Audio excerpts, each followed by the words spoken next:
Olá, meus amigos, olá, minhas amigas, sejam bem-vindos a mais um programa Prova Final. O programa Prova Final é uma parceria Rede LFG e TV Justiça. Meu nome é Renato Montan, sou professor de processo civil aqui da Rede e hoje nós vamos falar sobre processo e pressupostos processuais. Processo e pressupostos processuais é um tema pouquíssimo explorado nos bancos da faculdade e também não é muito versado nos livros de doutrina. Mas eles têm alta incidência em provas de concurso, exames de ordem e para a prática, até porque para você trabalhar com processo e pressupostos, você tem que enfrentar basicamente toda a estrutura do procedimento. Você já sabe, nosso programa é dividido em 3 blocos. O primeiro bloco, tema do dia, nós vamos falar sobre processo, pressupostos processuais e todas as regras aí decorrentes.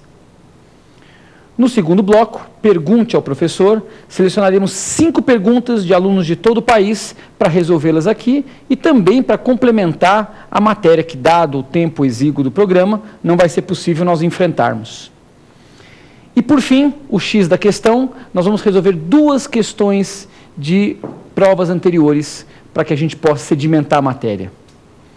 Espero vocês no próximo bloco. Obrigado.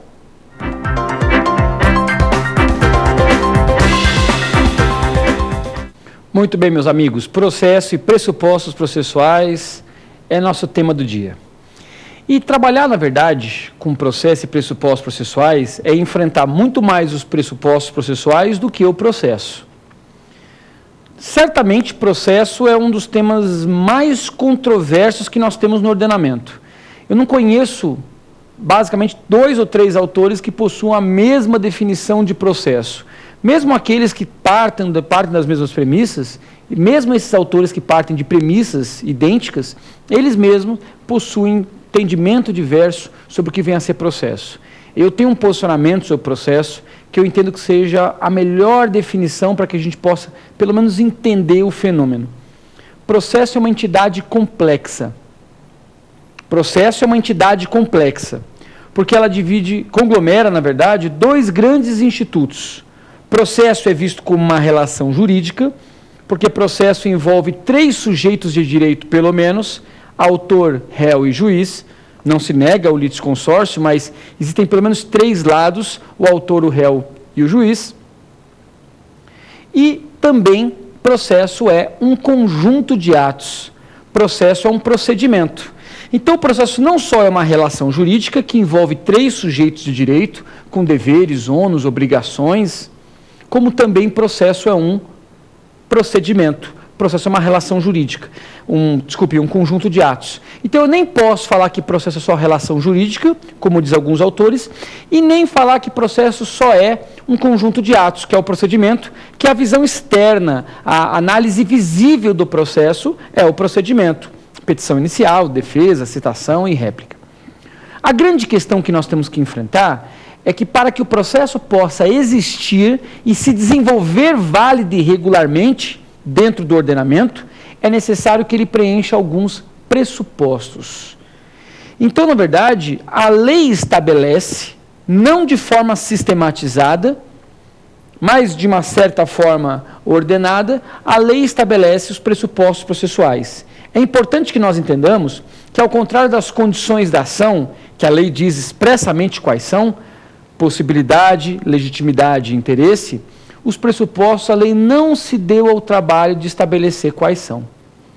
Na verdade, a lei, quando muito, diz que existem pressupostos processuais de existência e desenvolvimento válido e regular do processo, à luz do artigo 267, inciso 4 CPC.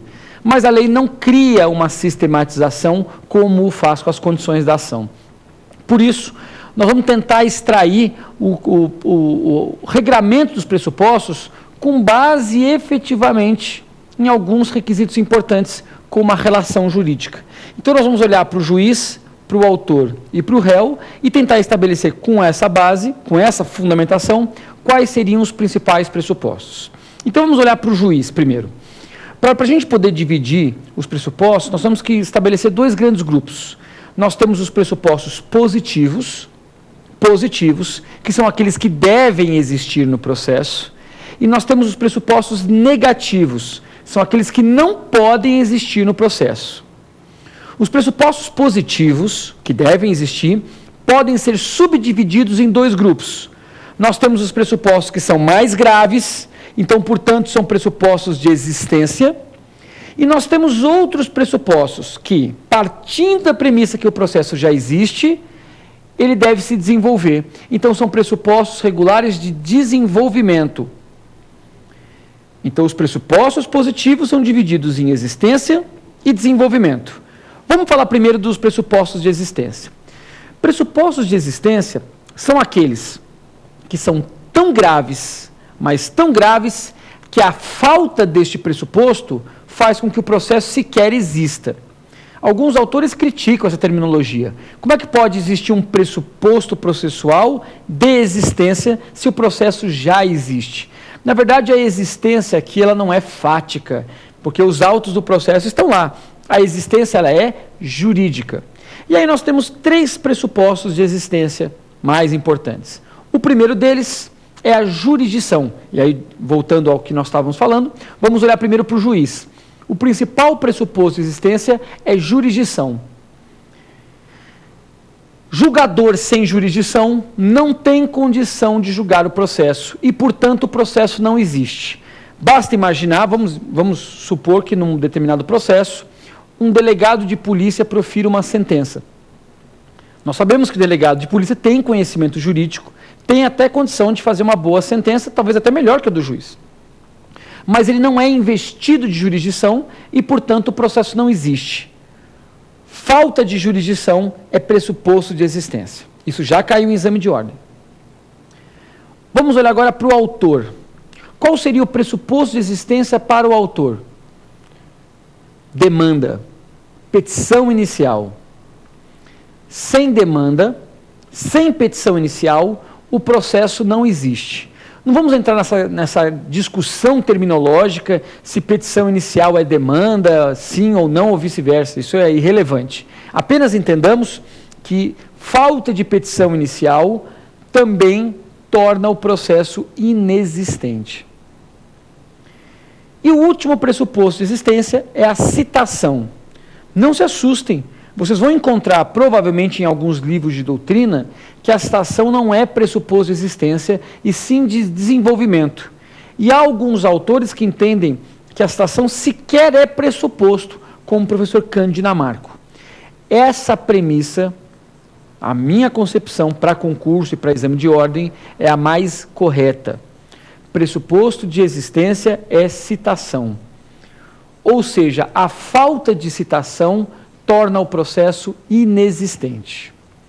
Feita essa distinção entre os pressupostos de existência, vamos falar um pouquinho dos pressupostos de desenvolvimento.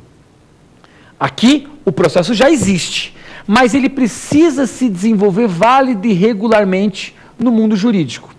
Então, o que a gente vai fazer? Nós vamos adjetivar os requisitos que nós já estudamos agora. Nós não falamos de jurisdição? Falamos. O que nós podemos acrescentar agora junto à jurisdição? Não basta o juiz ter jurisdição, ele precisa ser competente e imparcial. Então, primeira premissa, não basta ele ter jurisdição, ele precisa ser competente e imparcial. O que é um juiz competente? Na verdade, eu até falo de brincadeira que existem regras em processo que não se definem ontologicamente, elas se definem por exclusão. Então, não se fala juiz competente, se fala que o juiz não é incompetente. Juiz competente é aquele que a ação foi distribuída e aquele juiz, evidentemente, de acordo com as regras previstas em lei, tem aptidão para julgar aquela causa. A competência, na verdade, é o limite da jurisdição, é a distribuição aos órgãos judiciários de suas funções.